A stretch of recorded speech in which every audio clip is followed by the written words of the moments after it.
my YouTube channel. My name is Virginia and my channel name is Miss Vigijesh. First things first, I want to say a big thank you to all the new members who have joined my channel. I want to welcome you guys. The love that you have shown me is out of this world. Thank you so much, and I hope I will answer all your questions, because the new members has come with a new attitude, positive attitude. They are asking questions and they have made me to sit down and do this video because they want to know like how they can come to Denmark. For those who are new and they don't know, I live in Copenhagen. That is the capital city of Denmark. I have been living here for 9 years. So, and a disclaimer, the information that I'll give on this video, I'm not an immigration consultant. I'm not an immigration officer.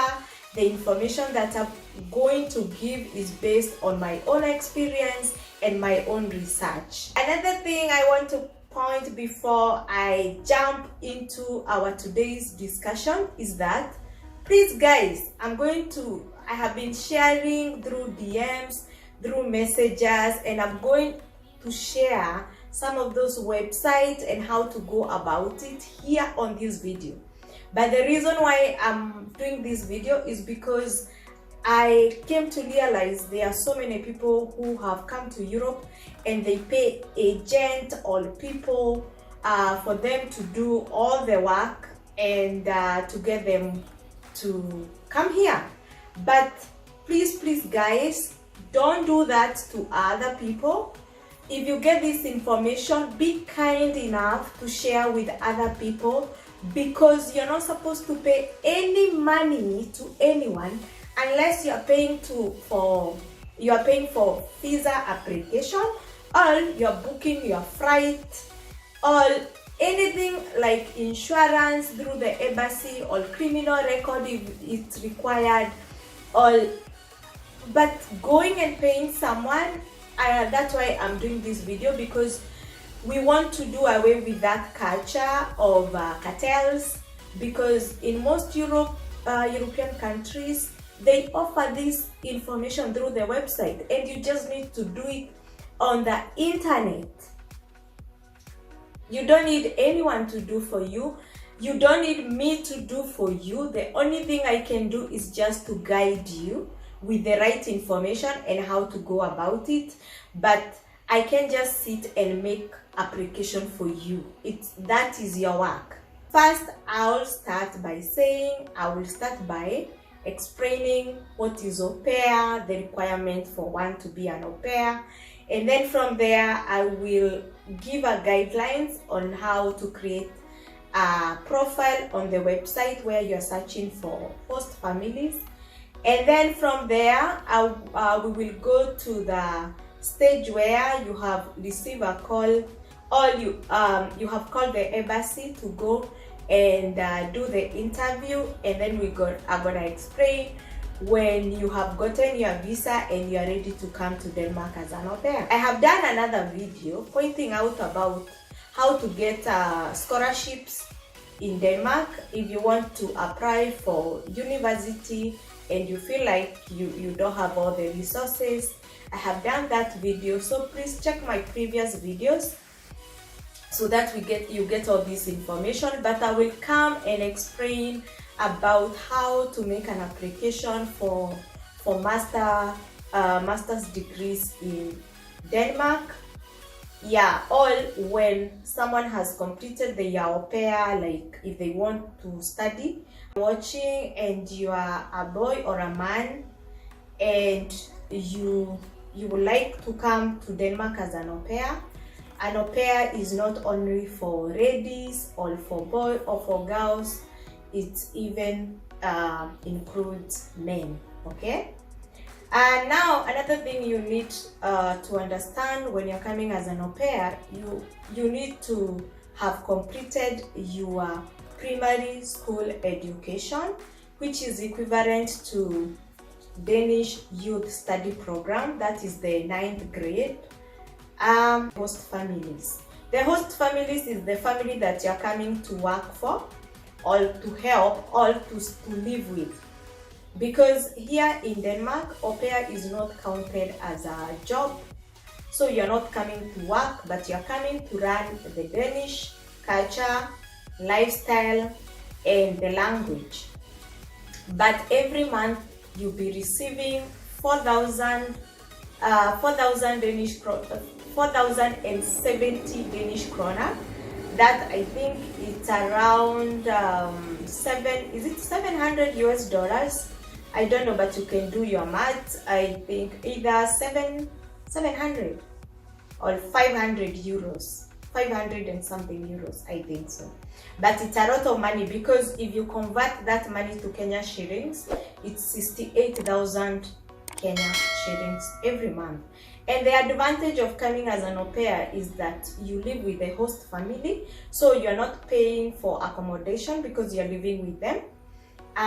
You eat with them because you're living with them, so it's always good to eat with them, and they prefer that because you're there to run their culture. When you're running a culture, it starts even from food, how they talk, how they carry themselves, what they do, what they like, all that. So you'll be eating with them, so you don't have a budget for the food. Even if you have, it's just a little budget. If you have a nice family, they can buy for you shower gel, toothpaste, but it's always good you as a person to buy your personal stuff like toothpaste, such things, because that's why they are giving you that money. Don't be mean to yourself, and don't be expecting a lot from the family, okay? So you'll be given a computer, you'll be given a room, and you'll be given an internet. Everything will be connected to the internet. You will be having a telephone, and you'll be having free time, or you'll be having day offs. If you get a nice family, there are some families who don't require you during the weekends. So from Friday, you'll be coming back on Monday.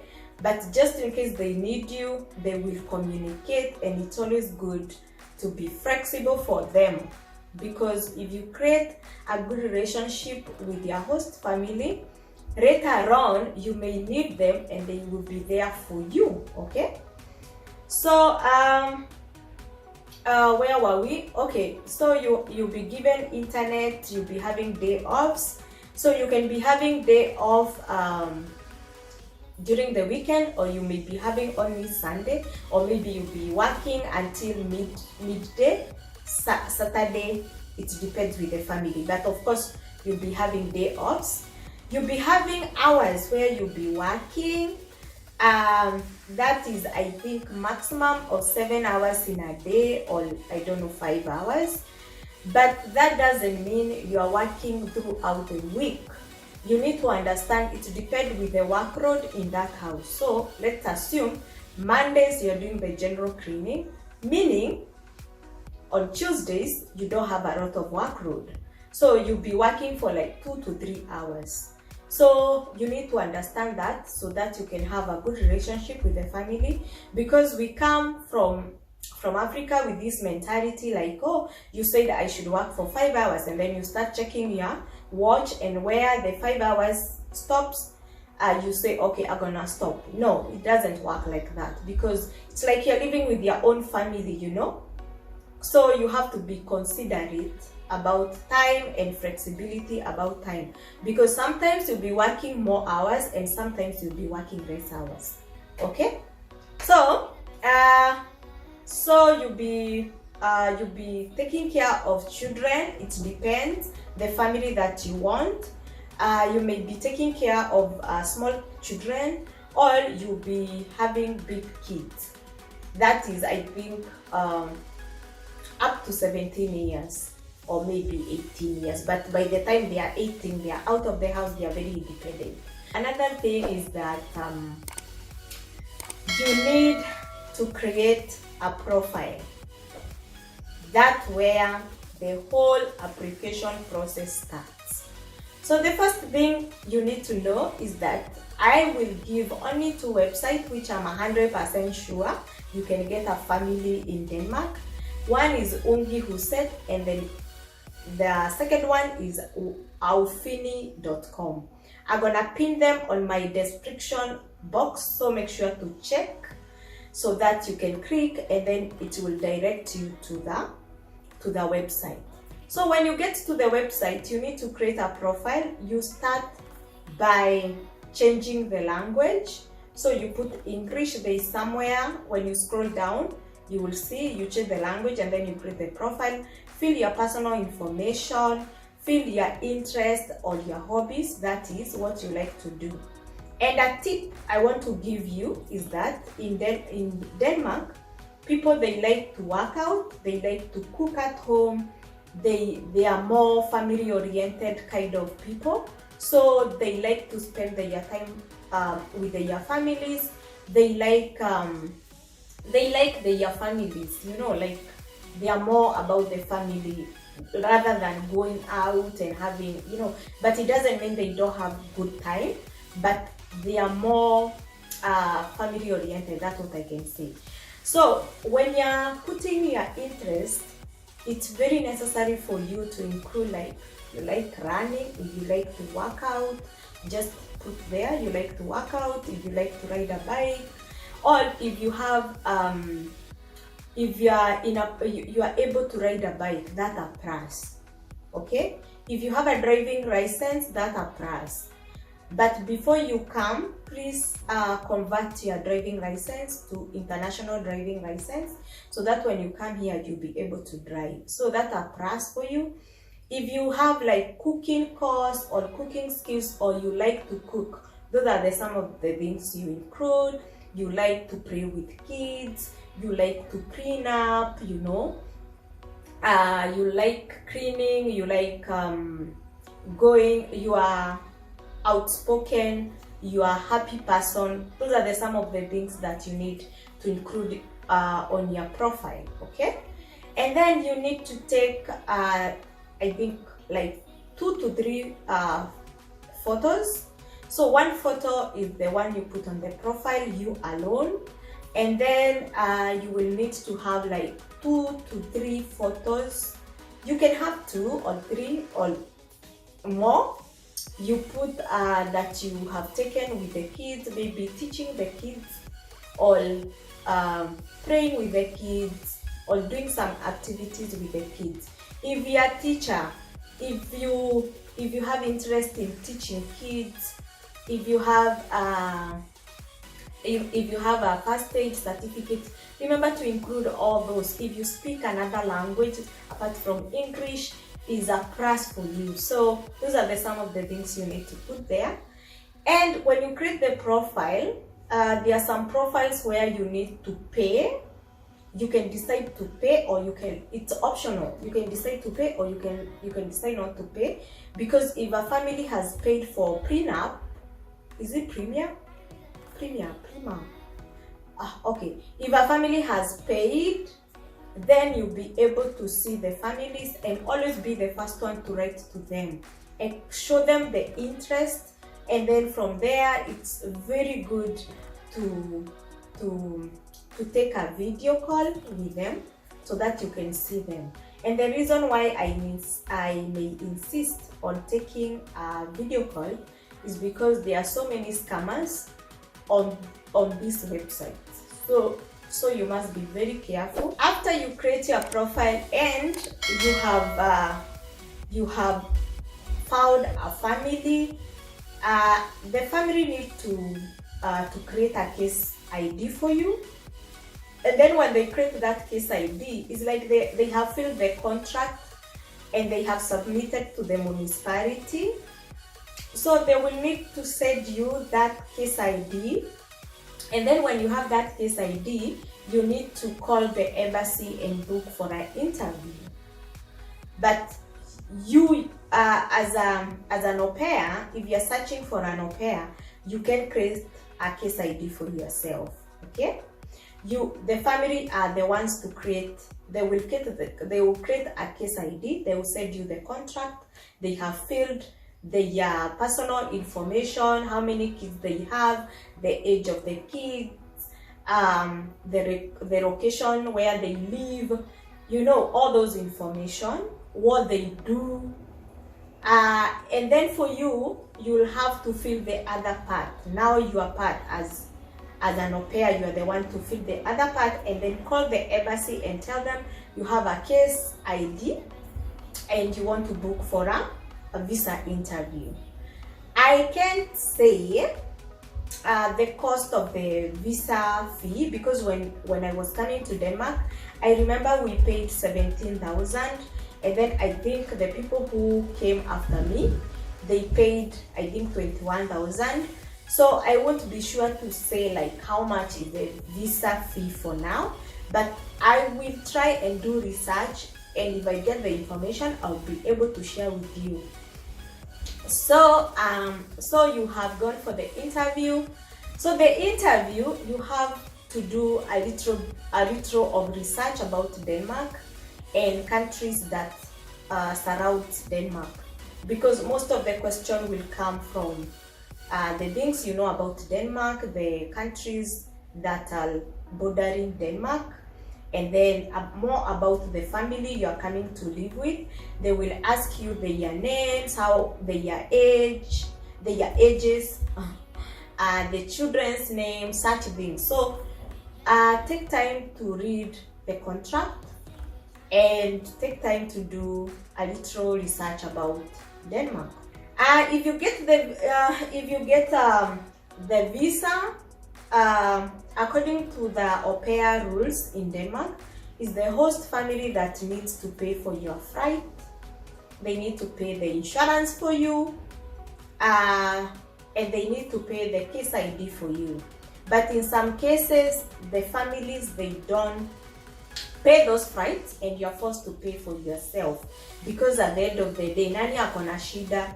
Si ni wewe. So inabidi muagree, mukuwe na conversation na familia, useme sawa, when you come and work, you can pay as you work.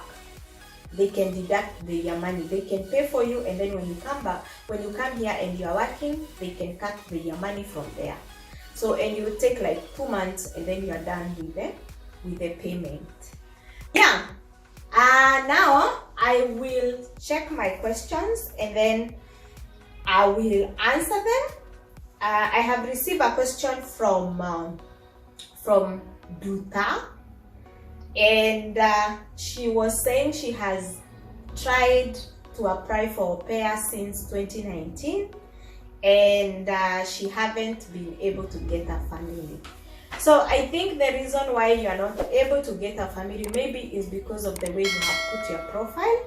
Another thing I will encourage, it's better you make a sacrifice and pay for that, that fee, so that you can get access to the families. And then make sure you write to so many families.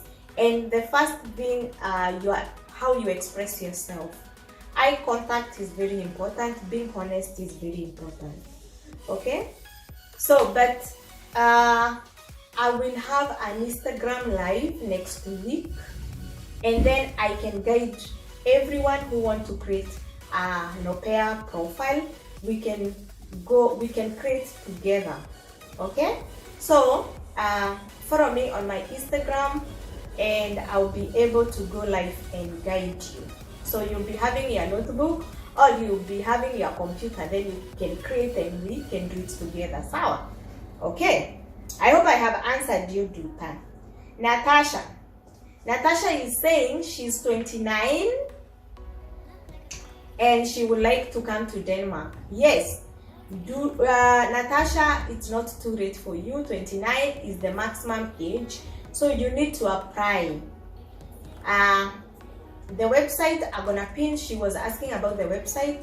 I will pin the website on my description box, then you'll be able to see. As I have said, it's always good if you have money, you can make that sacrifice and pay, so that you can get a family as fast as possible. Remember, you're not the only one who is searching for an au pair. There are people from Thailand, there are people from Philippines, there are people from Uganda, there are people all over the world who are looking for that opportunity. So sell yourself, make your profile attractive. You see, yeah, that's the secret.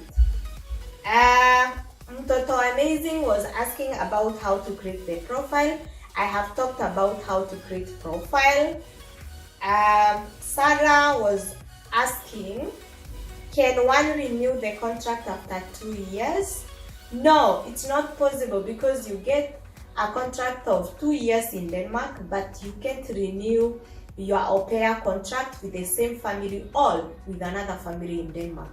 You have to either change your visa to student, or you get married, or you relocate to another country. I have received so many DMs and so many messages about the people who are above age of 30. So the opportunities which are here in Denmark, if you are professional, if you have a higher education, you can go to the New in Denmark, that is the website of immigration in Denmark, and then you can search for positive risk program. Then under that positive risk, you can see various jobs that or the skills that are needed in Denmark. As I understand, they have added more skills. So there are so many jobs, so many positions that they need in Denmark. So check that one out and you can start to make your application. Another way that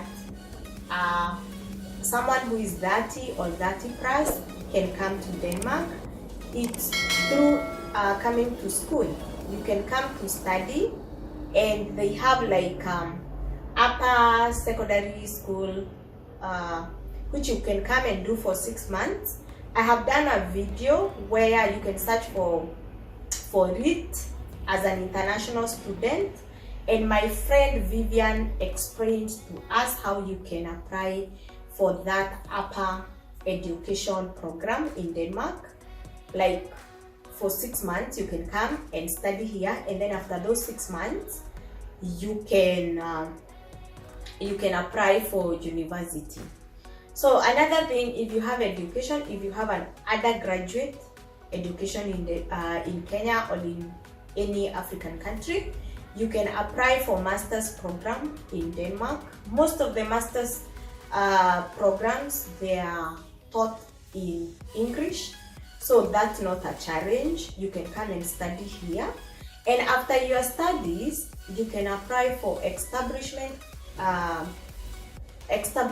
card. That is another visa for 2 years when you are searching for employment. So you can come in for the study program. A study program is minimum 2 years, maximum 4 years. So you can come for studies and you can live in Denmark for 4 years, and then after 4 years you have another visa for 2 years. So you can live in Denmark for six years, and after that maybe you can relocate, or you can get a good job and end up living in Denmark. 30 plus, that's the only thing I can say. Or if you're single, you can look for a partner in Denmark. That's another way of coming to Denmark, but I don't have more information about how you can get a partner in Denmark. So I'm sorry, because I can't share that. I don't know, so I don't have any information. But if you are there and you're watching my video and you know, like, you would like to help people to get to run how to get partners in Denmark, please hit that DM, write to me, and we will do a video together and you'll be able to help our people. Okay, so I will end this video here. I hope I have answered all your questions. If I haven't, write to me. I will answer, I will help you, I will guide you where I can. So thank you so much for watching. Thank you so much for taking me to 1,000 subscribers. I can see the road to 1,000 subscribers. We are almost there. If you haven't subscribed, please subscribe. Let us go 1,000 plus subscribers, because you guys, you are everything to me. Okay, take care. And a word of encouragement: don't give up. Don't feel like this is not your opportunity. Start. Everything is to start and to believe in yourself. The other one, leave it to God, because God will make a way for you. Okay? So make a profile, put God first, and He will guide you as you create your profile and as you look for the family. And I can't wait to see you guys here telling me, Virginia, I came to Denmark as an au pair, and thank you so much for sharing this information. I'll be over the moon to see I have helped someone. Okay? Asanteni sana. Thank you so much. Take care, guys. Love you. Mwah.